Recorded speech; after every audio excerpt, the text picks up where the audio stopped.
얘기들, 에피소드들 읽고 또 아주 감동도 되고 인생은 이렇게 사는 거로구나 이런 교훈도 받고 그랬는데 그 중에 아주 인상 깊었던 그런 장면들이 몇 군데 등장합니다.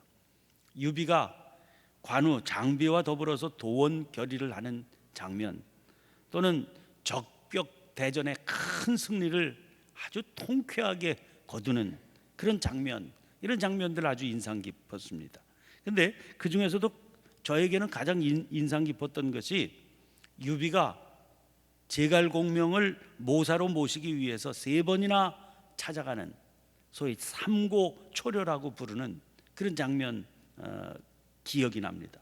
어린 마음에도 아하, 저런 지혜 있는 사람을 옆에 둘 수 있어야 큰 인물이 되고 또 큰 일을 할 수 있는 거로구나, 그런 생각이 들었습니다.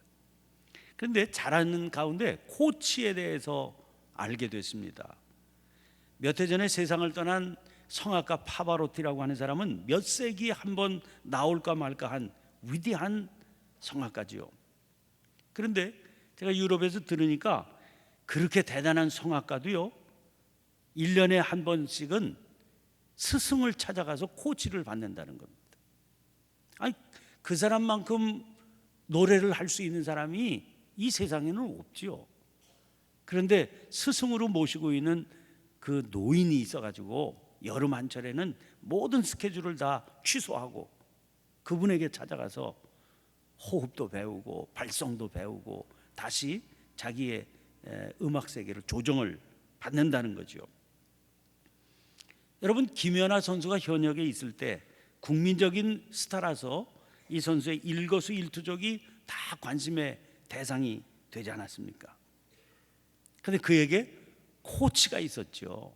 오서라고 하는 코치가 있었는데 나중에 이 오서라고 하는 코치와 갈등이 생겨서 온 국민들이 얼마나 걱정을 했습니까? 이 일 때문에 이 선수가 잘못되면 어떡하나. 여러분, 코치는 현역 생활을 하다가 은퇴한 사람입니다.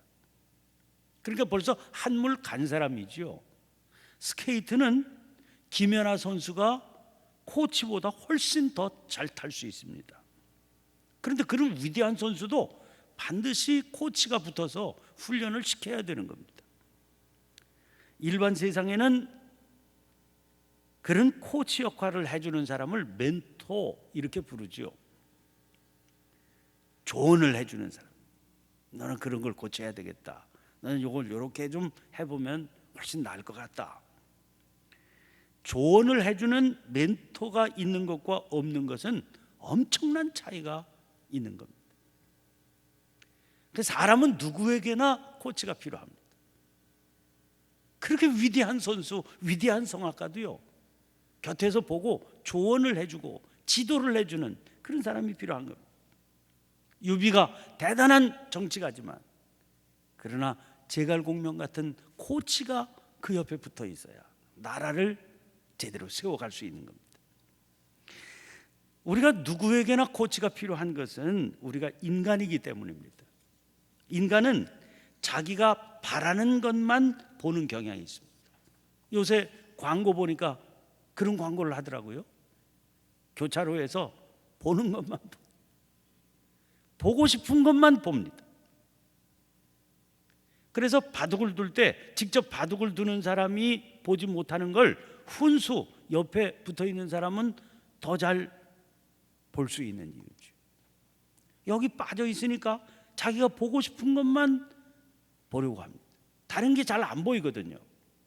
객관성을 가지고 전체를 보는 사람이 있어 줘야 그래야 이렇게 풀려가야 된다 하는 걸 알 수 있게 되는 겁니다. 인간에게는 반드시 지도해 주는 사람, 도와주는 사람이 필요한 이유입니다. 그리고 오늘 본문 말씀을 보니까 하나님은 다르시다는 거예요. 말씀으로 천지를 지으실 때 하나님 누구 도움 받고 지으셨습니까? 하나님 코치가 필요 없어요. 근데도 불구하고 어느 것 하나 흠잡을 수 없도록 완벽하지 않습니까? 우리 이창구 장로님한테 제가 침을 맞는데 침 맞고 침 꽂아 놓으면 몇 분은 기다려야 되잖아요. 그래서 몇 분 기다리는 동안 이런 말씀 저런 말씀 듣는데 의학 상식을 많이 배웁니다. 야, 사람 몸이라는 걸 하나님께서 어떻게 이렇게 만들어 놓으셨을까? 기가 막힌 건 흠 잡을 데가 없이 그냥 완벽하게 보조 장치까지 다 달아 놓으신 겁니다. 누구도 그를 도울 수 있는 존재란 없다는 겁니다. 13절 말씀 보니까 누가 거기 다시 등장하지 않습니까? 누가 여호와의 영을 지도하였으며, 공동번역 성경으로 보면 누가 야훼의 뜻을 좌우할 수 있었으며 이렇게 옮기고 있습니다. 여기 누가 야훼의 뜻을 좌우할 수 있었으며, 이 느낌이 아주 다른 말이죠.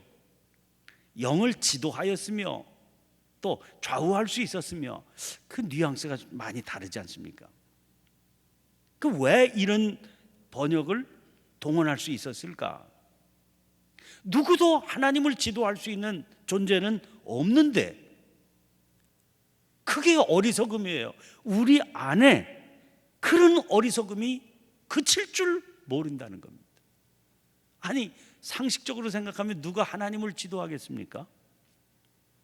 그럴 사람은 없죠. 그걸 우리가 누구든지 다 알고 있습니다. 그런데 실제로는 우리 안에 하나님의 뜻을 좌지우지하고 하나님의 영을 지도하고자 하는 그런 모습이 그칠 줄을 모른다는 데 문제가 있다는 겁니다. 구약 성경에 등장하는 이스라엘의 역사가 그 증거입니다.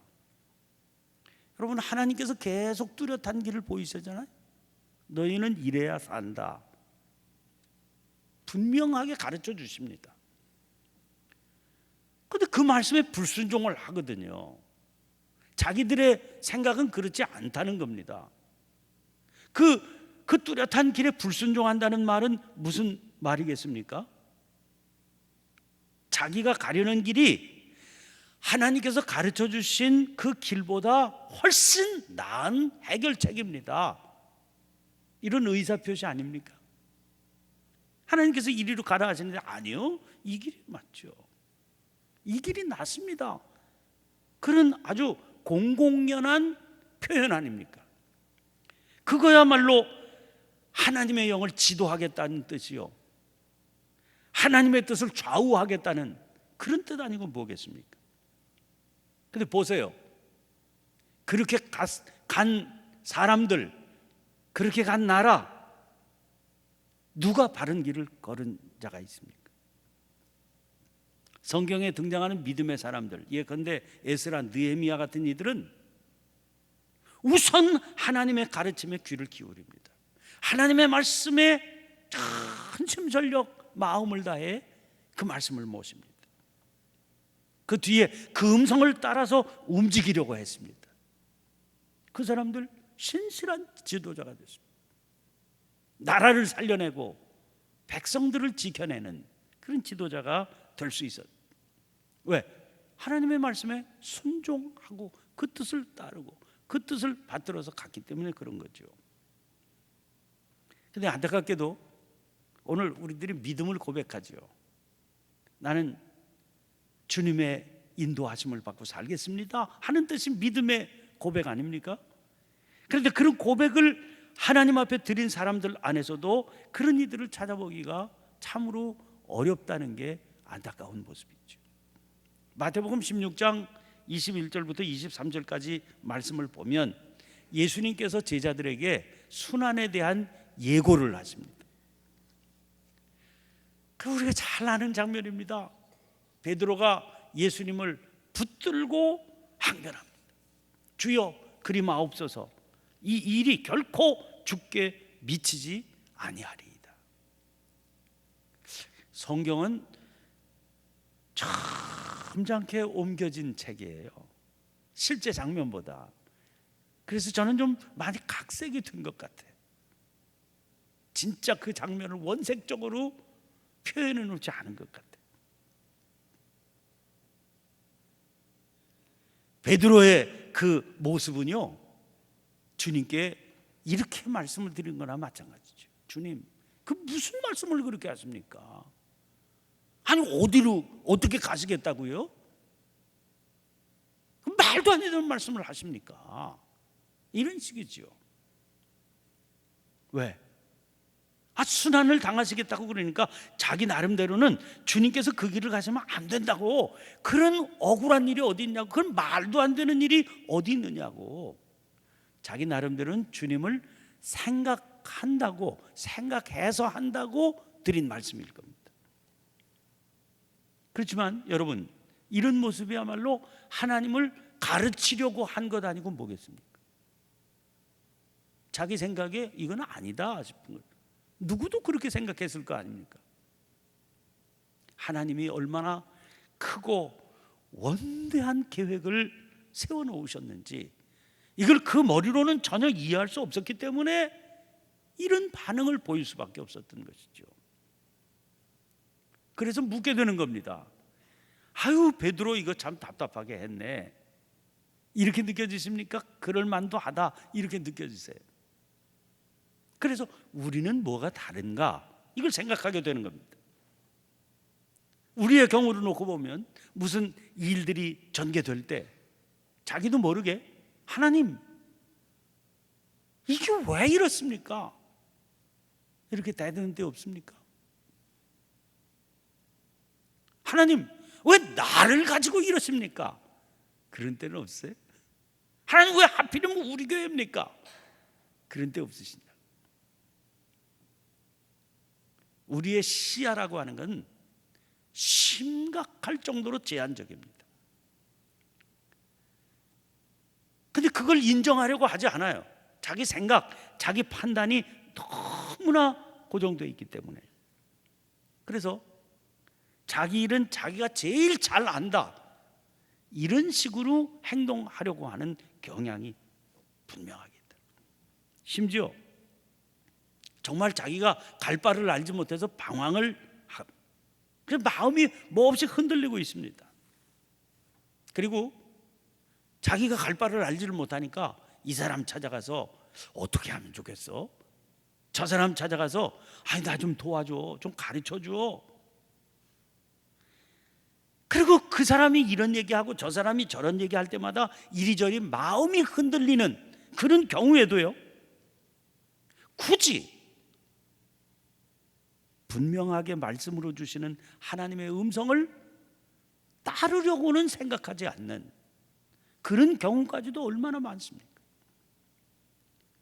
그래서 사람 찾아가고 저 사람의 얘기를 귀담아 듣고, 그리고 뭐 그러면서도 하나님 앞에 엎드려서 하나님, 이때는 어떻게 해야 되는 겁니까? 이렇게 물으려고는 하지 않는, 그러면서도 자기가 믿음의 사람이라고 생각하고 사는 그런 경우가 얼마나 많이 있습니까? 그야말로 심각한 우상 숭배를 저지르고 있는 거죠. 사도행전 21장을 보면 사도 바울이 예루살렘으로 올라가기로 작정을 합니다. 그래서 여행을 떠나죠. 그 발걸음이 아주 급합니다. 6월절 전에 내가 예루살렘에 도착해야 되겠다, 부지런히 갑니다. 그 결국 팔레스타인 땅에 도착했어요. 이스라엘 땅에 도착해서 가이사라라고 하는 곳에 도착을 하게 됩니다. 거기 빌립의 집이 있어요. 전도자 빌립이 바울이 하는 집, 그 집에 머무르게 됐습니다. 근데 아가보라고 하는 유대로부터 내려온 선지자가 그 같이 머물면서 바울의 옷에 띠를 가져다가 그 바울의 띠로 자기 수족을 잡아 묶고 예언을 합니다. 뭐라고 예언하는 거 아니? 지금 성령께서 말씀하신다. 예루살렘에서 유대인들이 이 띠 임자를 결박해서 이방인들에게 넘겨주리라. 이게 성령께서 나에게 말씀하신다는 거예요. 뭐 뻔한 것 아닙니까?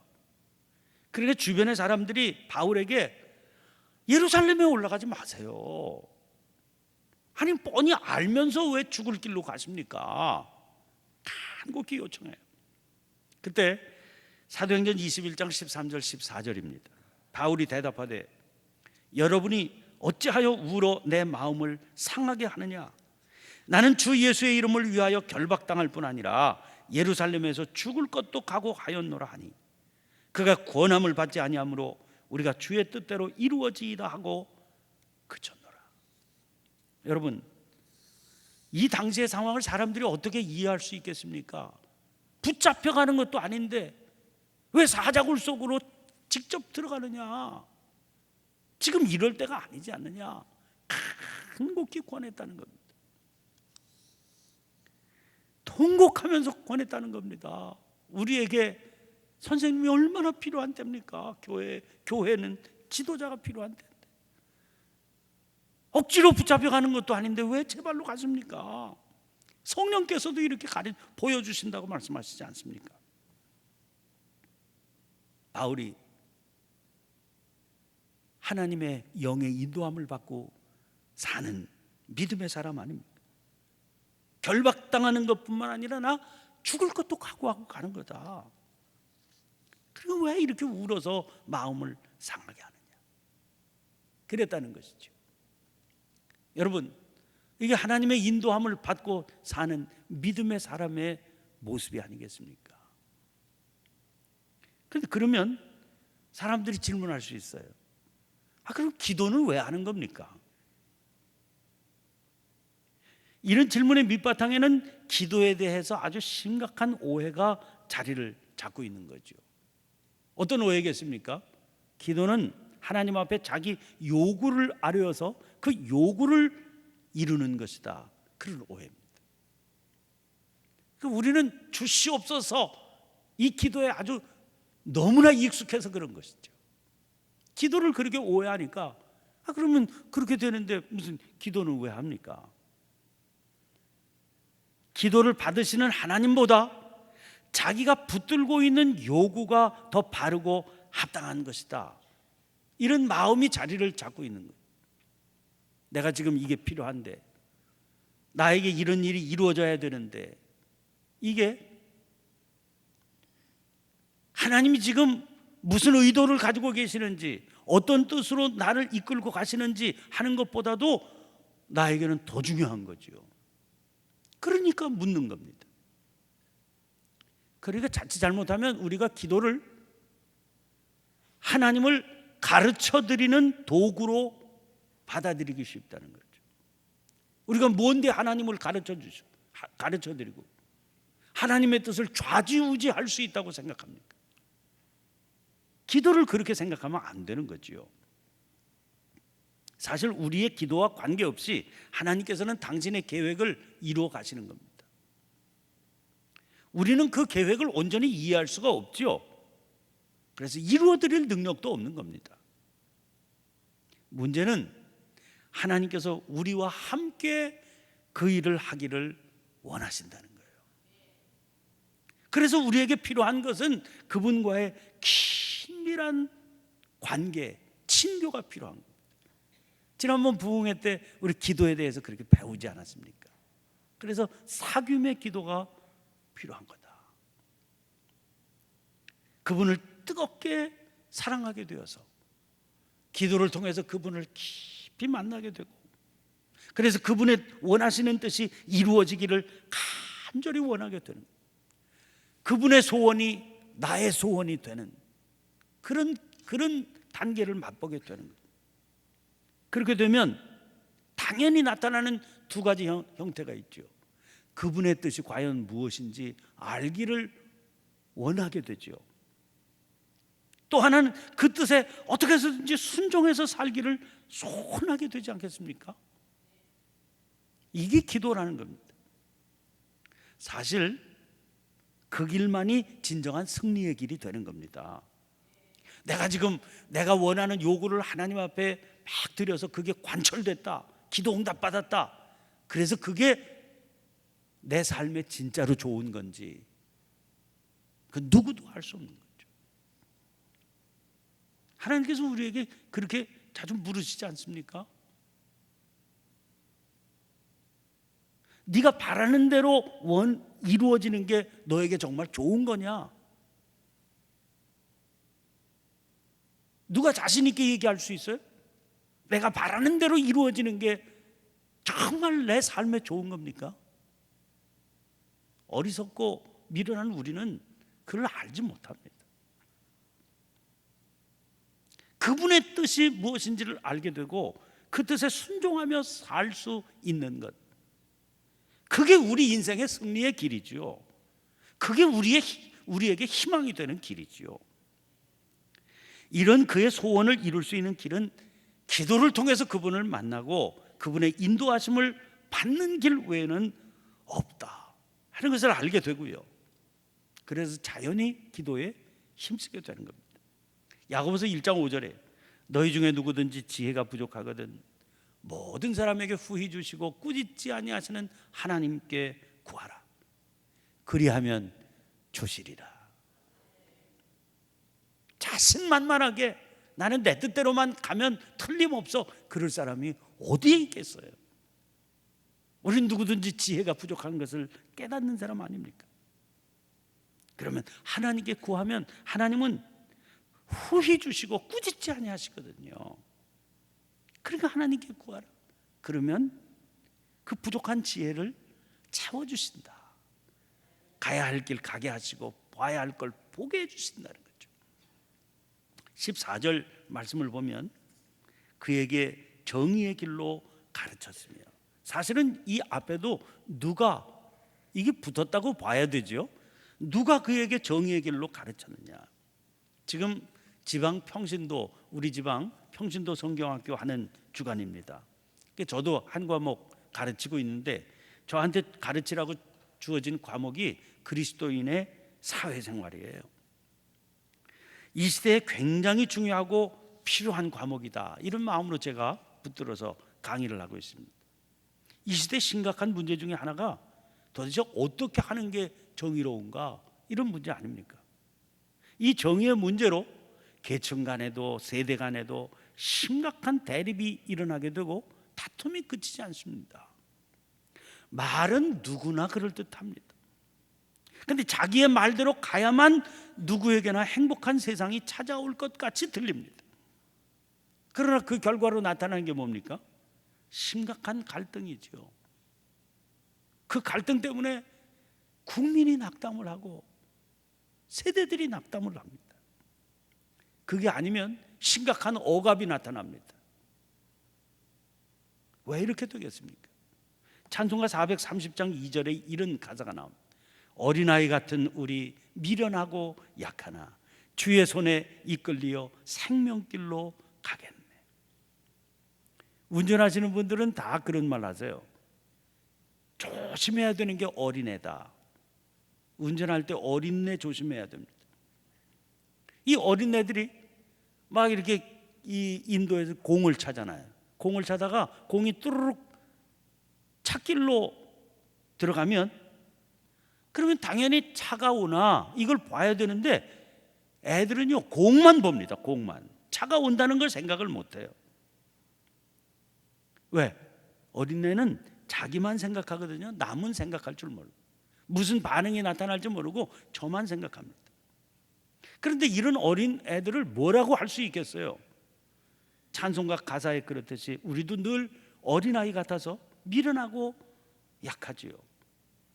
그 약한 것의 아주 뚜렷한 특징이 지향점이 언제나 자기중심적이라는 겁니다.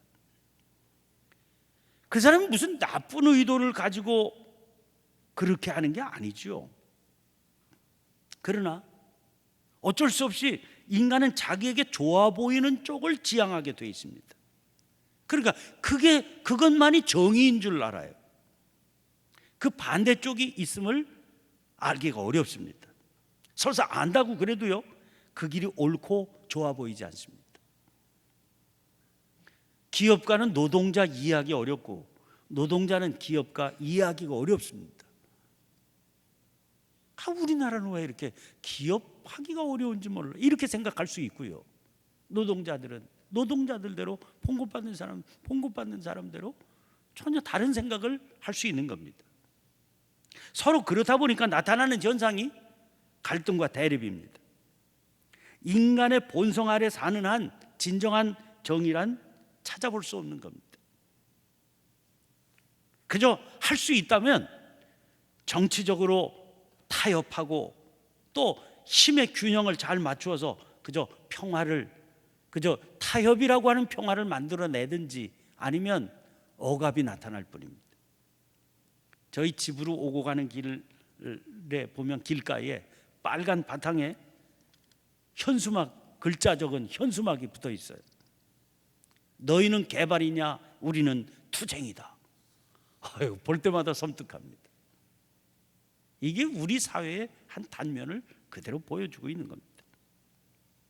오늘 본문 말씀을 보니까 진정한 정의는 이런 자아에서 벗어나서 하나님 앞에 전적으로 헌신하고 복종할 때만 가능하다, 이렇게 선언을 하는 겁니다. 그에게 정의의 길로 누가 가르쳤느냐? 가르칠 수 있는 사람 없죠. 이 사실을 깨닫게 되면 우리는 그분의 의에 목마르게 됩니다. 우리 감리교를 창시하신 존 웨슬리 목사님이 감리교 운동을 일으킬 때 그 영국이 대표적인 예입니다. 그 당시에 영국은 산업혁명이 왕성하게 진행되지 않았습니까? 그 산업혁명이 왕성하게 진행되면서 여러 가지 사회 문제에 시달리고 있었습니다. 나라가 망하게 될 지경이었습니다. 사회 구성원 대부분이 희망을 잃어버리게 됐습니다. 그렇게 되니까 지도층에 있는 사람들 혹은 물질적으로 넉넉한 사람들이라 할지라도 불안해서 살기가 어려워진 시대입니다. 아니, 돈 많이 있으면 무슨 소용이 있어요? 마음 편안하게 쓸 수가 있는 환경이 돼야지요.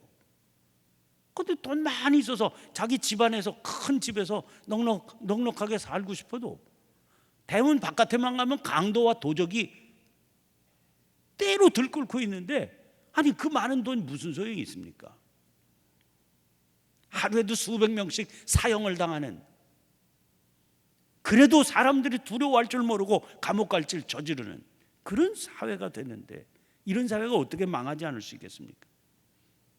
세상을 뒤엎어버릴 혁명의 기운이 곳곳에 가득했습니다. 실제로 그 영국 옆에 나라 불란서는 같은 시기에 대혁명이 일어나서 피범벅이 되는 몸살을 앓던 그런 시대 아닙니까?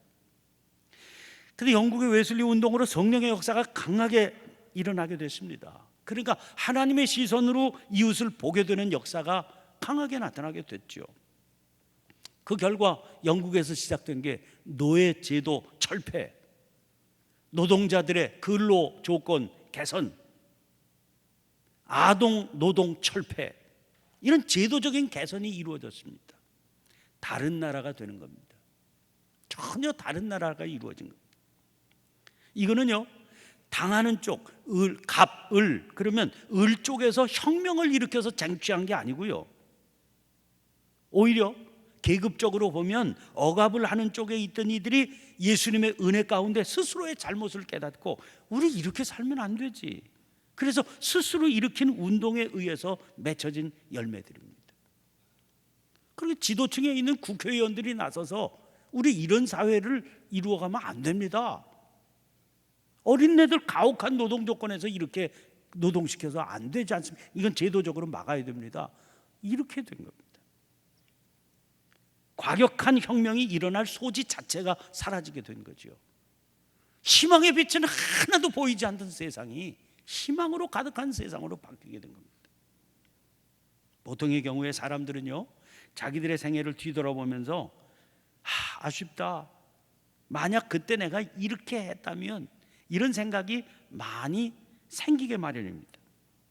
그러나 믿음으로 하나님만 바라보며 살아간 이들의 고백들은 어떻습니까? 그런 생각이 불필요할 정도로 최고의 생애를 살게 됩니다. 난 그때 그런 생각 못했는데 하나님께서 나를 그렇게 이끌어서 세상에 이런 열매를 거두게 됐어. 하나님께서 나를 지도해 주신 결과야. 하나님 은혜 감사해. 그런 고백들로 가득 차 있습니다. 자기가 계산을 해서 그런 삶의 길로 갔던 게 아니죠. 자기는 전혀 앞날을 예상하지도 못하고 살았는데 하나님께서 그 길로 인도해 주셨던 겁니다. 웨슬리가 그랬어요. 세상 떠나면서 그가 남긴 마지막 말이 이겁니다. 내 생애 최고의 것은 하나님께서 나와 함께 하셨습니다. 하나님께서 우리와 함께 계셔서 지금 지도해 주고 계세요. 그렇다면 지금 어떤 상황이라도 절망할 필요가 없습니다. 아무도 하나님 가르칠 사람이, 가르칠 존재가 없지 않습니까? 우리에게는 하나님께서 함께 계시기만 하면 어떤 상황이라 할지라도 반드시 희망이 있는 줄로 믿으시기를 바랍니다. 그 하나님을 우리가 믿고 있는 겁니다. 하나님께 감사하고 하나님의 인도하심에 순종하기를 소원하며 나가면, 사람의 눈으로 보기에는 캄캄한 어둠이지만 이미 새벽은 우리의 삶 한복판에 와 있습니다. 오늘 주신 말씀을 기억하면서 간절히 기도하십시다. 여러분, 누가 여호와의 영을 지도했습니까? 누가 그의 모사가 되어서 그를 가르쳤습니까? 그가 누구와 더불어 의논하셨습니까? 누가 그를 교훈했습니까? 누가 그에게 정의의 길을 가르쳤습니까? 지식을 가르친 자 누굽니까? 누가 통달의 도를 보여주었습니까? 오직 하나님은 스스로 있는 자이십니다. 우리와 동행하시는 하나님께서 그런 완벽한 하나님이신데 사랑의 손길을 내밀어 내 백성 위로하라 말씀하십니다. 그 받아야 될 벌을 배나 내가 갚았다 말씀하십니다. 그 발로 안아주시고 온순히 인도해 주십니다. 여러분, 하나님 함께 계셔서 너무 행복합니다. 지금은 캄캄한 절망, 내 눈으로는 아무런 희망이 보이지 않는 상황이라 그 하나님 나와 함께 계셔서 생명길로 인도해 주시는 걸 믿고 고백합니다. 감사합니다. 찬양합니다. 주님 반드시 희망의 역사를 일으키실 줄 믿습니다. 이 세상에도 그런 희망 허락해 주실 줄 믿습니다. 굳센 믿음 가지고 나아가기로 결단하는 기도가 있게 되시길 바랍니다. 함께 주여 힘차게 외치고 통성으로 자유롭게 기도하시다가